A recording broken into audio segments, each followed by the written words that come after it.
Hey. Hey, guys, it's Fred and Sheila. Morning, guys. Hope you're having a great morning. Sheila is out of the screen. Can they only see this picture behind me? They can't see that yet. Right. Okay. Have a. Oh, yeah, they can. I'm sorry. They can can they? see both. Okay. Yeah, sorry. So y'all can see the three officers. Guys, we said we weren't going to do no more videos. We lied. We got on that van. I messed my back up again. I can't do a lot, and I tried to do more than I can, and moving those seats played havoc on my back. So we're just having to slow a row on that. So it gives us time to do other things. And we see so many interesting topics that people like us like to hear about, want to know where we're at. This is going to be a short video, mainly because Sheila's not in it and she won't tie up the mic talking so much. Read this top line to you. The Kentucky State Police has authorized the release of the names and photos of the three officers involved in the Old Richmond Road shooting, July the 13th, 2025. Last Sunday, 7 days ago. 7 days ago. That's from the Lexington Police Department, posted on their Facebook page. And it says that the Kentucky State Police has authorized them to release the names and photos. Down at the bottom, it says the Kentucky State Police is continuing to investigate the shooting and will update. Any updates will come from the Kentucky State Police. If you remember, after that shooting, the Lexington police chief told the media that he was turning the investigation over to the Critical Incident Unit, Kentucky State Police, and they would be handling all the press releases and all the interviews and such.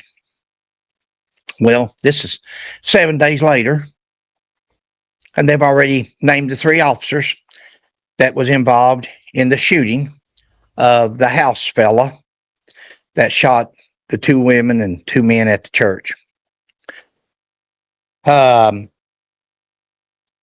7 days later, not 7 months, we still to this day don't know what officer shot Doug Harless.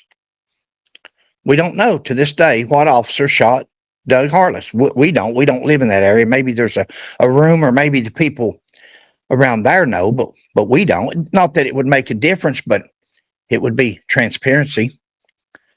You know, some people says, well, they can't say who did this, who did. Well, could they say whether they was actually at the wrong address? That's been the scuttlebutt.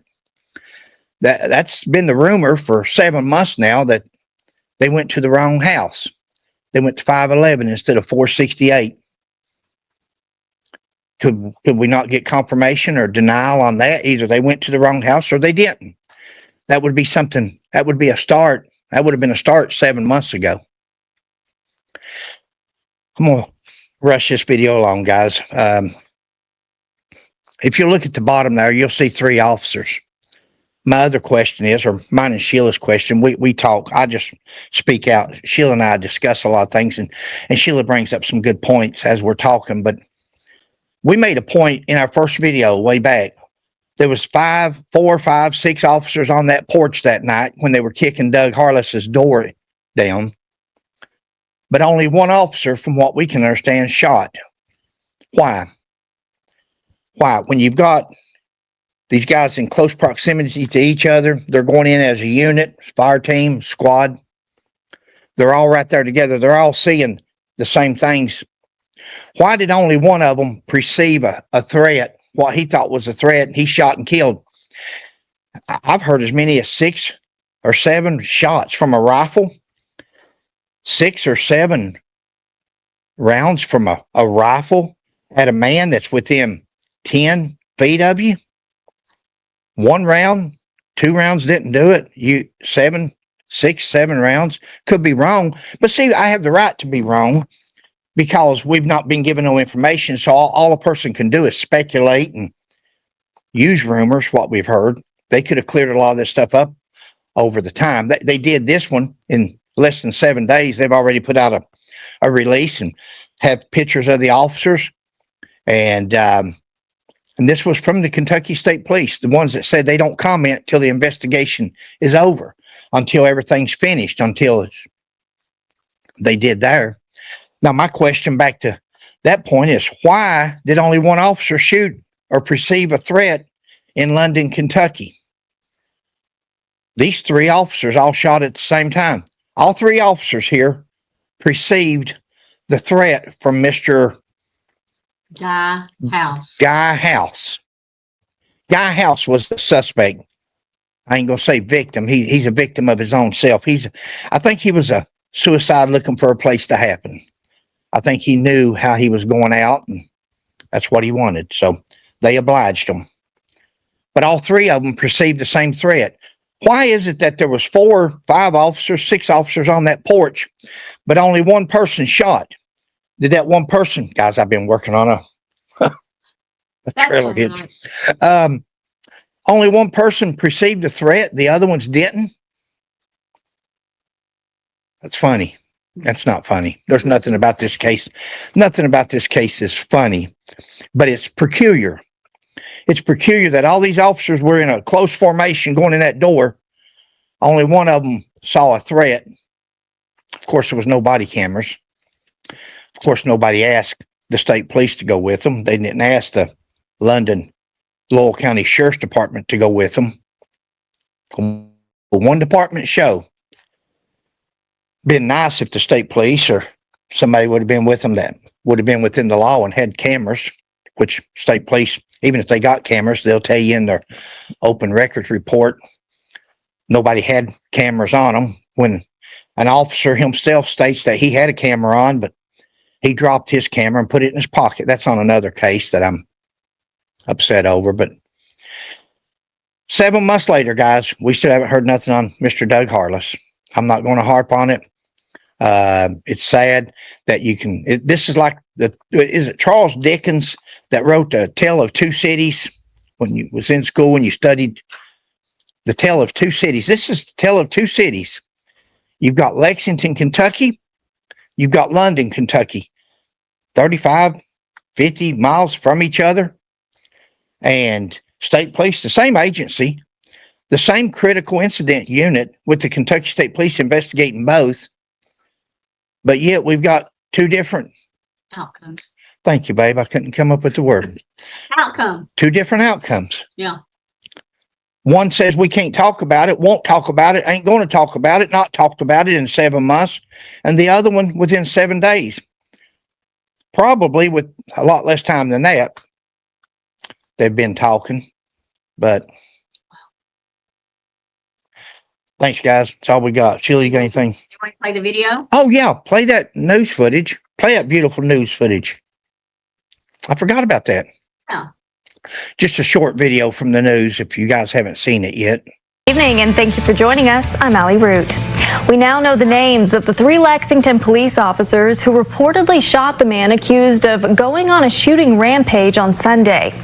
Kentucky State Police says Sergeant Ross Collins, Officer Kyle Blankenship, and Officer Simon Rankin fired their guns that afternoon, hitting suspect Guy House.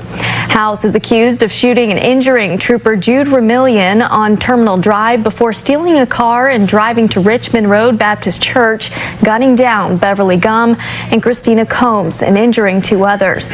All 3 officers have been placed on administrative leave per department policy. The investigation is ongoing. Wow. Right there, guys, is 3 heroes. Put them back up if you can. Heard you done remove them. If you. Yep. I'll put them back up. Right there is 3 heroes. Those guys, and we say all the time in our videos, when seconds count, the cops, the police are only minutes away. That's not by their fault. That's just the way that life works. Most people don't commit crimes in front of police officers, so they'll go to the furthest point away from them. But these guys got there as fast as they could, and they took care of business when they got there. Unfortunately, it was a little bit too late for 2 of those victims. Yeah. The other 2, I don't know about if they're still in the hospital or what their condition, but how many other people was there? How many other people was at that service that they saved? How many would he have kept on shooting until he was stopped? Of course he would. Of course. My opinion. But those are 3 heroes right there. All 3 of them fired. All 3 of them perceived a threat. Yeah. Yeah, agreed. And, you know, again, we got a lot of issues with the Doug Harless case because you've got these officers all in a huddle and all of them didn't see the threat or perceive it. It's taken 7 months. Why 7 months to investigate something? Catch you next time, guys. Sheila, you got something to say? Do you want me to do the closing? Yeah. Or you can, it don't matter. No, go ahead. All right, guys. Hope you're having a good morning. Thanks for watching. Please like, subscribe, and share. One more thing. Guys, we made a video after that on guns, on protection, self-protection, small, short video. We wasn't going to run it because we quit doing videos. We trying to live right. And Sheila's working hard on me, and I can stray pretty easy. I've got the old Marine Corps Fred in there, a 40-year police career, and I speak my piece, and sometimes I sound a little bit rude. I sound a little bit cocky. I don't mean to sound like it. It's just it's the way I am, straightforward. And sometimes I'll read a passage or something, and I'll think, you're supposed to get along with your neighbor. We're supposed to get along with our neighbors, but that don't mean we can't speak up and call out things when we see something that's been done wrong or improper, and that's what we're trying to do here. We don't mean. I really got disgusted over the Joseph Couch case. Everybody knows that. Anybody that watches our channel knows that. I really lost. I'd seen things happen in years past with the state police, and I thought, well, maybe that's just that trooper, that one trooper, both those troopers.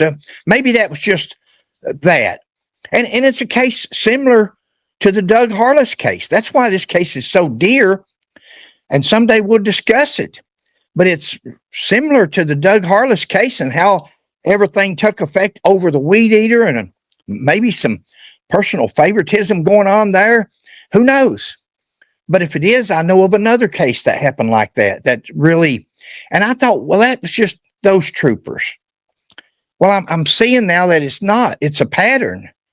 It's a pattern. And when you have a pattern of bad behavior and untruthfulness and falsification of reports and newscast and news press conferences and social media posts, when you have that by state police troopers, you tend to start questioning things more.